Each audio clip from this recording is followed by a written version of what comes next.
Welcome, everybody, to another User Spotlight. My name is Steve Drost. With me, as always, we have Will Kaplan. Of course, me and Will, both from the Quivr CRM team. And Will, I'm really excited about our guest today. Many of our users probably either know of him or they know the firm that he works for.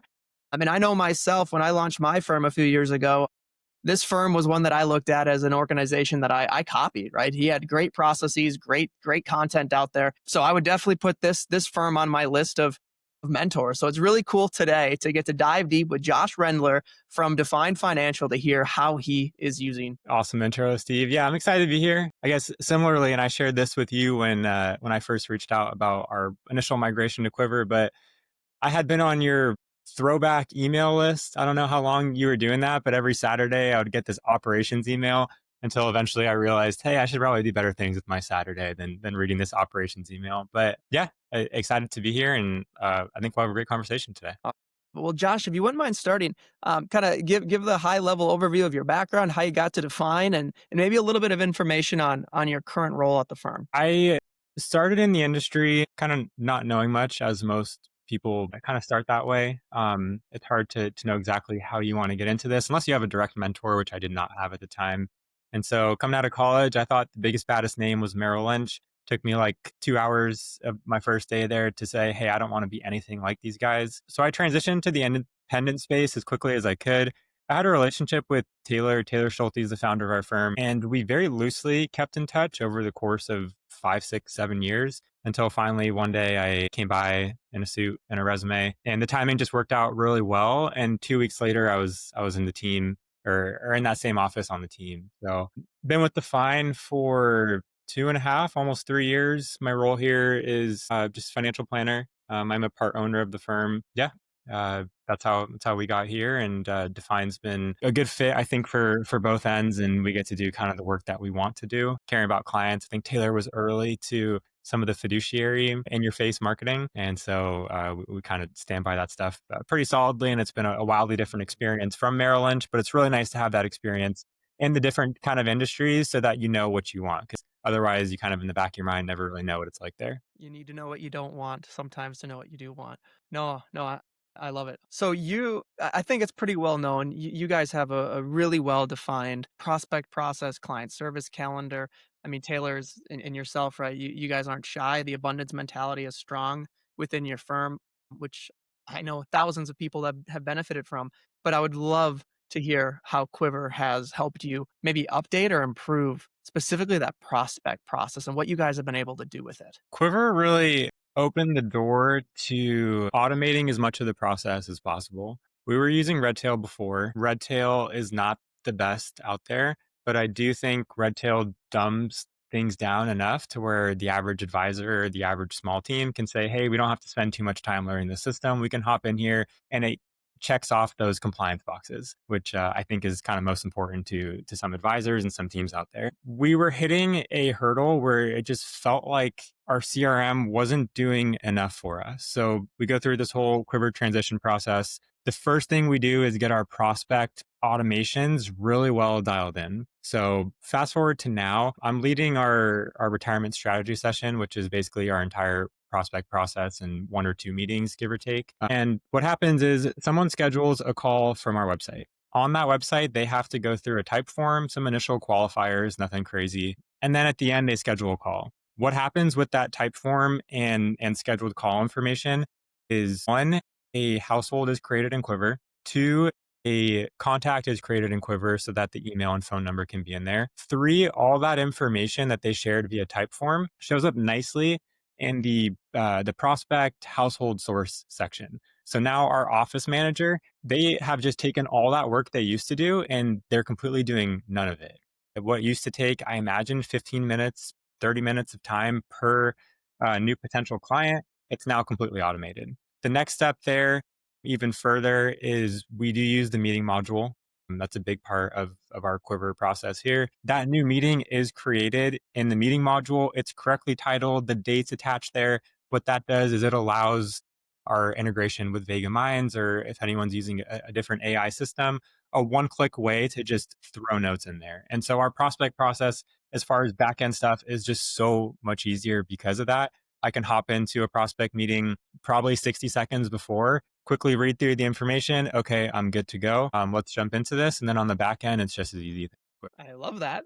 That is exactly what the system is meant to be used for. Okay, so you mentioned a couple other pieces of technology, and we tell this to prospective users and also existing users. Quiver, we're not going to replace every piece of technology, but if we can be the maybe the home base or the hub of the business, you can then utilize other tools to maybe fix or shore up shortcomings.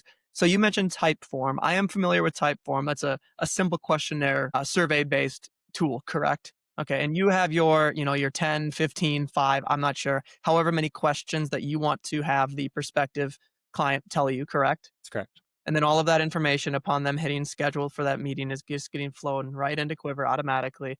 So then your office manager doesn't have to do anything, and then you have your basically your pre-meeting cheat sheet presented to you automatically. Yeah, all the key information. So whatever qualifiers they sent us, and plus they have an option to something we always include. Is there anything else you want to share ahead of this meeting? That information pulls through. So yeah, I just have kind of the highlights, and it's also nice to be able to connect that when you're in that prospect meeting, acknowledging the fact that, oh, I see you're working with an advisor. So like that information isn't just buried somewhere that is irrelevant. There's a reason they filled that out, and it actually does help our conversation. The way we all tell people it does, but it's nice to actually put that into effect. For sure. And then you mentioned the meeting module, which is a huge component of Quiver. For those of you that are listening and are not on the meeting module, it was created to help you prepare for meetings, hold meetings, follow up from meetings, and also monitor clients between meetings. And the whole root of the meeting module came from, I don't know, 7, 8 years ago when I was an associate advisor and I had to make these things called huddle sheets that had all of the information that the advisor wanted to have in front of them when meeting with the client, and I just didn't wanna make them anymore because I spent 6 hours a week doing that. And it sounds like you're utilizing then the meeting module to potentially assist with that as well for the prospective meetings? It's a good question. We had to adopt our own process with Quiver. And I think everyone out there is probably doing something similar, unless your firm looks exactly like Steve's, because I feel like Quiver was built in the frame of your exact business, which is fair. It's totally fair. We had to make our own kind of tweaks there. We don't use it nearly to the extent that you're describing. So we don't really fill out anything in that module except the name of the meeting, a really good title, a really good date in there so it's accurate. And then really it's just the meeting notes. That's where our meeting notes live. So that if we need to go back, we can go there. Ideally, we never go back into meeting notes. I hate going back and through meeting notes trying to dig up old information. And so it's kind of centralized there so that there's record of it. But our job is to kind of get that into the correct places somewhere else in Quiver. As far as the prep and follow-up stuff, that lives in workflows. That's not living inside of the meeting module that you mentioned. So when I open my Quiver homepage, I forget exactly what it looks like, but I think at the bottom you guys have like your meeting module steps, and you can tell by how poorly I'm describing it. It's not a big part of how we're using it. Hide It it. really is That's why just the the homepage is notes and editable. Get rid of it. okay, yeah, I guess that's the next step. Just say, hey, this feature that Steve and Will spent all this time on, let's just toss it to the trash and advertise it to all the users out there. No, but that's perfect, and I think you're right. Obviously, there's a huge, Drost financial bias inside of Quiver, and of course, there's going to be. That's what I know. That's how I live, and that's how I work. But what we've done is we've spent a lot of time being very cognizant of how can an end firm accept what they want, but then make the tweaks to make it work their way. So the fact that you've been able to do that, and you have an incredibly well-defined prospecting process, if you guys can take what we have, tinker it, make those changes, and then make it work very efficiently, I'm quite confident anybody can, right?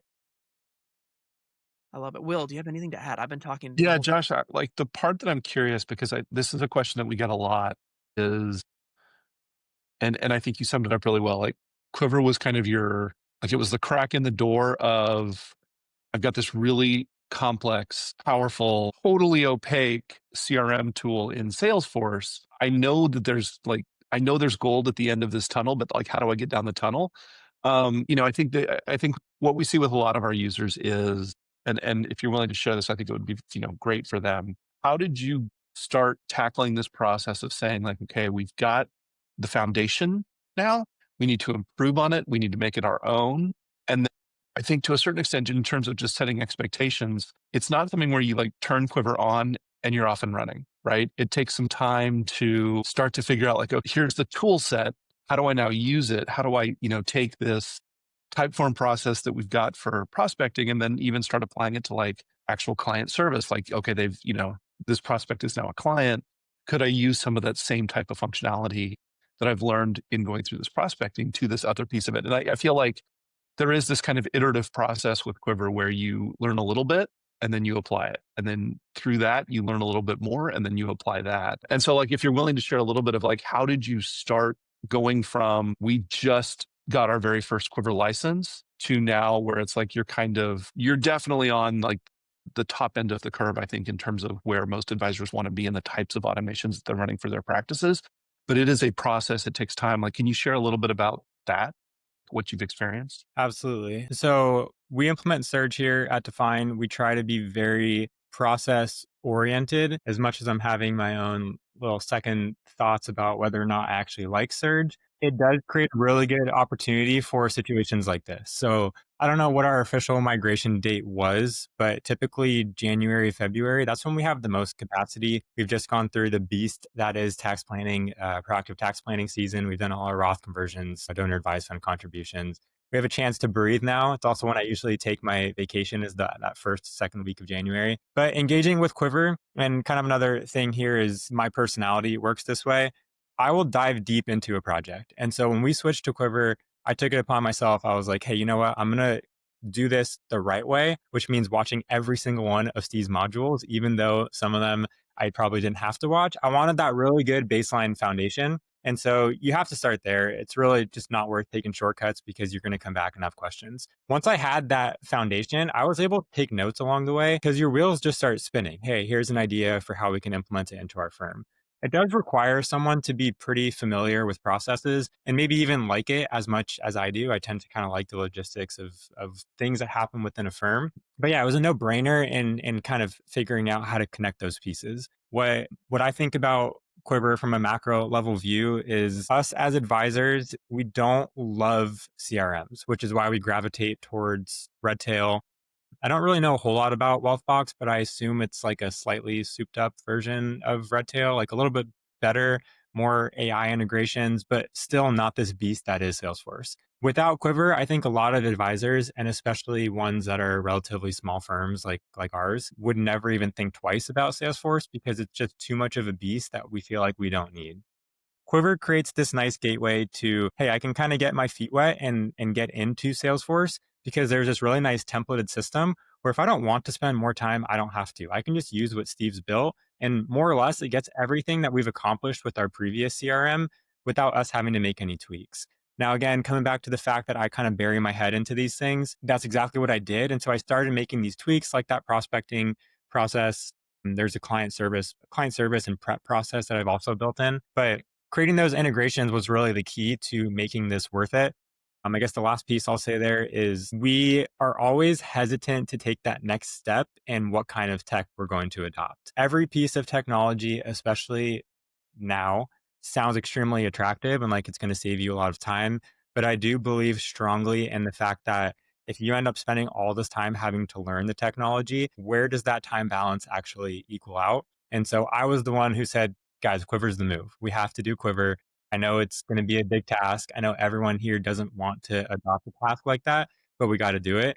And so because it was on me, it also fell on my shoulders. So that meant, hey, Josh, you're going to spend some Saturdays actually figuring this stuff out because you got to prove it to the team that it's worth it. Of course, now we're at a spot where we're well set up and things are a lot better. There's room for us to make improvements. Will, you mentioned how you kind of like learned through a stage and you're like, okay, I need to do this better. Maybe it wasn't set up correctly like that. We're at that stage now. We have some good plans for what we're going to do in January of this year since we're talking here at the end of November. But yeah, you got to start at ground zero. You got to actually learn the system. And I'm confident anyone who either cares or is involved in the logistics or CRM process of a firm is going to very quickly be able to figure out how to fine tune little things in an incredibly customizable system that works for their firm. I mean, we spend thousands of hours, and that's not a joke. Thousands of hours creating that platform, right, to allow anybody to get on the system and be just as efficient as they were on their prior CRM as quickly as possible, right? The community, I think our videos, I think we're up to 700 or 800 videos in the community with office hours and things like that. Jeez. So I love how you said that, and I what I have found with most of our firms, and almost everybody's been successful on Quiver. And what I find with most of the firms is their initial objective is how can I get moved over? How can I get up to speed? How can I just do my daily blocking and tackling, handling phone calls and tasks? And then what we see is kind of like what you just alluded to. It's just constant improvement because you'll come across something of, oh, I need to do this. Our old way of doing this was in Excel. How can we do this in Quiver? Or our old way of doing this was a post-it note on my desk. How can I do this in Quiver? And we see firms maybe every quarter implement one or two or three new things. And then the next quarter, one or two or three new things. I mean, I am on Quiver, obviously. My firm is on Quiver. I'm still doing that. So it's pretty cool. Like you can just keep going and keep going and keep going. I'm glad you shared that because that was our objective. So when someone actually says that's what's happening, that makes me feel good. Yeah. Yeah. And All well like said. to that point too, Steve, I mean, I do think that it's something where there's kind of an assumption with a lot of these tools where like you turn the tool on and everything is fixed. Like it's just a magic wand, you wave it and all your problems go away. And for something like CRM, that's just not the case. Like, I don't think that's realistic. It is something where there is a lot, you kind of, okay, if we can just tackle this one process and Define is a great example of that. Like, let's just, hone in really first on nailing this prospecting thing. You learn so much while you do that, that then as you go to then like transition that to client service or offboarding or like any of the things that you might need to pick up inside of your firm, like now you know all these tricks. Like you're like, oh, there's a fork here. I need to go left or right. And we tried right last time and like it worked really, really well. So we can choose that again, or it totally blew up on us. Let's not do it that way. We need to figure something else out. And then as you use it, then you go back and you're like, oh, now we can apply this other cool thing that I just learned about prospecting or, learned about client service back to our prospecting process. And it is a source of kind of continual improvement. And that's the piece that I think a lot of people just like don't quite grasp when they're initially taking this stuff on. But I mean, to me, it sounds like Define has totally got it. Like Josh has done a good job leading this project and helping them carve out, not only the space to do it. I guess maybe it sounds like it took a little bit of Josh's vacation away, but like just the mindset of we can continue to improve on the stuff that we're taking on. So I think that's really cool to see kind of what we're hoping firms do and then what firms are actually doing. Like it's nice to see that loop getting closed. Yeah, it takes time to learn any new tool. And so there's tons of good tools out there, financial planning tools, administrative tools, whatever it might be. But just because they're great and other firms have had success with it, we're always cautious to just kind of jump into something. We need to make sure that it's the right time and we have the right capacity to really make that work. And so same thing with Quiver, it'll take a learning curve and it'll take some time to get set up, but sometimes you just got to jump and do it because it's what's best for the firm. We're going through something similar right now. We're hiring a new position for an experienced planner here, and there's kind of that fork. Hey, which route do we go? And I'll connect this to Quiver in a moment. Which route do we go? We can go the easy route, or we can do something that's better long term for the firm, but it is going to require some time. Once again, I decided, hey, it's November. Let's give up some weekends and do this just to prove that it is the right idea. But I think it will be the right plan. Thing with Quiver, the reason I wanted to link it back here is the ability to actually onboard a client feels a lot easier. Sorry, onboard a new employee feels a lot easier in Quiver than it did with Redtail. With Redtail, we're not going to use that to really be able to train anyone. We can create workflows. We can link up Loom videos inside of workflow tasks or task templates, whatever it's called. Yeah, there's just a better way to explain things. I think it also is a little bit more intuitive. You click into some kind of task that a new person has never seen before. They've got all the information they need right there. I think, Steve, you mentioned it in your videos to set it up that way. So we're just copying what you did. But yeah, bringing on a new client or a new employee is a lot easier with Quiver than it would be if you're not using Quiver. Of course, if you have Asana or something more established, you're going to have an easier time at that. But I think most of us advisors, one CRM or operation software is probably more than we're bargaining for. Yeah. And we've had a lot of you. So what's interesting about Quiver is just like your planning firm, right? Your size of client might grow over time simply from inheritances, retirements, job changes, things like that.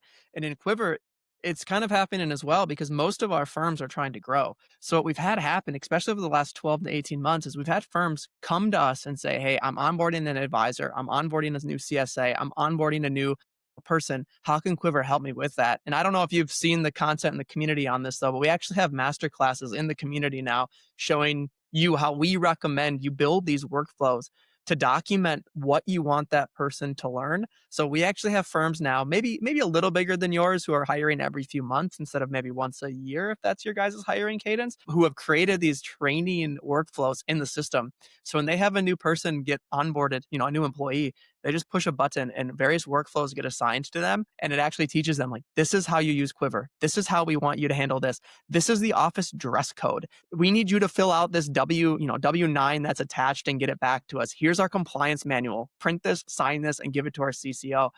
So it's kind of cool that you guys, I don't know if you saw the content or you just stumbled into it and made that connection that I can use this to train employees, but it's kind of neat to see that functionality get used. It's actually neither of those. It's more of just, hey, we have this system, let's use it. And so, yeah, that is our plan. I'll admit that I spent that time diving in initially. I've since then tried to offload this to people who spend more time in CRM. I don't spend nearly as much time as our office manager or our new associate advisor. And so, yeah, I haven't done a great job of keeping up on what's going on within the Quivr You're doing community. okay. But sorry, what was that? You're doing okay. Yeah, but yes, I was able to just kind of think, hey, we can build these workflows internally until we get to a point in size where maybe we do have to lean on Asana or a Notion board. But Quivr's got plenty capability right now to handle our needs. And for what it's worth, our firm's just over like 100 real clients. I say real as in consistent meetings and surge, and we're doing deep planning work. Well, we're coming up on time. Josh, is there anything else you want to share about what you've done in Quivr that you're proud of, that you think's pretty cool, that saved you a bunch of time? Anything at all? I'd say I talked a lot about the prospect process, but you can also use that if you're in a more established firm or you've already got that dialed in for the client prep process. We've done something very similar when someone schedules a meeting through our online calendar system. Again, the meeting module is going to populate. All the information they share when they schedule that meeting comes through nicely into Quivr. The way that's helped us a ton is one, that, again, the client service team has an easier time, but that actually helps the planning team too, because all this information that used to live kind of here, there, and everywhere is now ideally in this, what we call client homepage inside of Quivr. This is something that I built completely off book in Quivr. It's not the best way to do it. And I know we've had conversations about cleaning it up, and I've just been too lazy to do it. But still, it is consolidating information into one spot. So when we hop into a PowerPoint, we're in a way better place, like 2 steps ahead than we were the previous surge. And that only gets better every time. Exactly. And you might feel like you're going, quote unquote off Quivr, but you're not. You guys have a need. You understand how the tool works. And then you were able to connect the dots, either yourself or the community or coming to office hours, to figure out, okay, I know Quivr can do this. I just have to figure out how now. And then once you do, it's perfect, because the end result, right? The whole purpose of Quivr is, how can we help you run your firm as efficiently as possible without the quality of service dropping an inch? And if you're able to figure out a way to do that, then I think you're using it for the exact right intentions. That's perfect. I love it. Will, anything else to add? No, I don't think so. I mean, I really appreciate Josh coming and sharing this information, not just with us, but obviously with all of the other users, because it is something where when you get to peek into someone else's backyard and see what they've done, it gives you good ideas. And then, Josh probably couple months from now, I'll be watching one of these and I'll be like, oh, that was somebody else had this good idea, and I'm going to steal that one too. And that I do think that's one of the things that's kind of fun about Quivr is we do have a user base that is very willing to sort of share what's working and what's not. And I think that makes everyone better. Like, we get better, our users get better. And ultimately, for me, the most important part is like those clients that are getting serviced, they're getting better planning, they're getting a better client service experience. Like, it just helps everybody. It's really 2 + 2 = 5. So I really appreciate Josh being willing to share this information with everybody. Yeah, of course, Likewise, anytime. likewise. And my biggest takeaway, and I have to say this, is if you have a process, you know how you want something done. Our hope and our goal at Quivr is to give you the platform to implement that. So you guys have a really well-defined prospect process, a really well-defined surge and pre-meeting prep process. And if you know how you want that to go, your CRM should allow you to just do that, right? And that's what I love. You guys are a perfect example of that. And I can't wait to see where you are in another year or two on the system of learning it a little bit better, and also just being able to have the time and the resources to apply other business functions to Quivr. But awesome, Josh. Thank you so much. Again, Josh from Define Financial. If you are a Quivr user, if you have any questions about anything we talked about today, get to office hours, ask me, ask Will. We'll do everything we can do to help you get to where Josh and his firm are. If you're not a Quivr user, that's okay. Nobody's perfect and everybody makes mistakes. But don't worry, it's not too late. Come schedule a demo, come hang out with me, come hang out with Will, and see what Quivr can do live for you.